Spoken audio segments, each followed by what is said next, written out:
Hello and welcome. Today, we're diving into one of the most thought provoking personal finance books of the last decade, The Psychology of Money by Morgan Housel.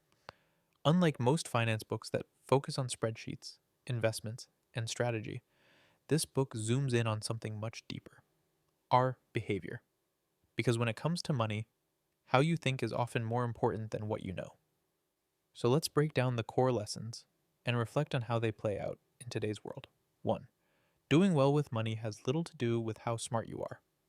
Morgan Housel opens with a bold idea. Financial success is more about behavior than intelligence.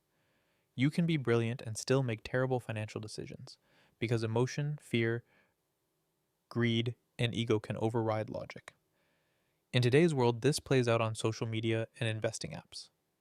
Think about meme stocks or crypto bubbles. People jump in not because it's rational, but because of FOMO. Smart people can still fall for the hype if their mindset isn't grounded. So, the modern takeaway? Financial literacy is important, but emotional literacy might be even more essential. Secondly, luck and risk are siblings. Housel reminds us that success stories are often incomplete. Someone like Bill Gates had intelligence and drive, but he also went to one of the few high schools in the 1970s with a computer.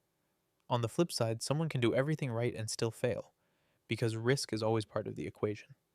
In today's gig economy, or even in startup culture, survivorship bias is huge.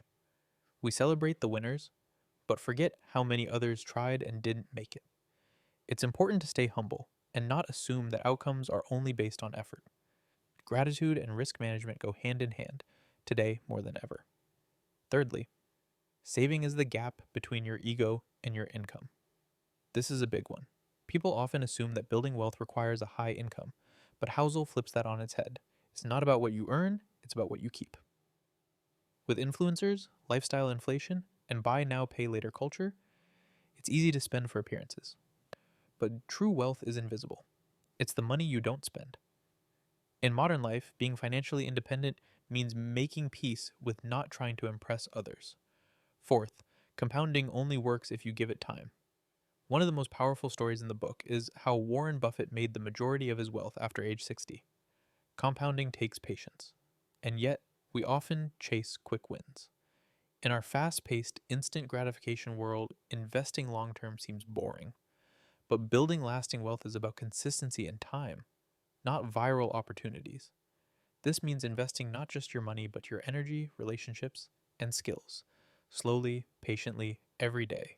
And lastly, enough. One of the most powerful chapters is about knowing when to stop chasing more.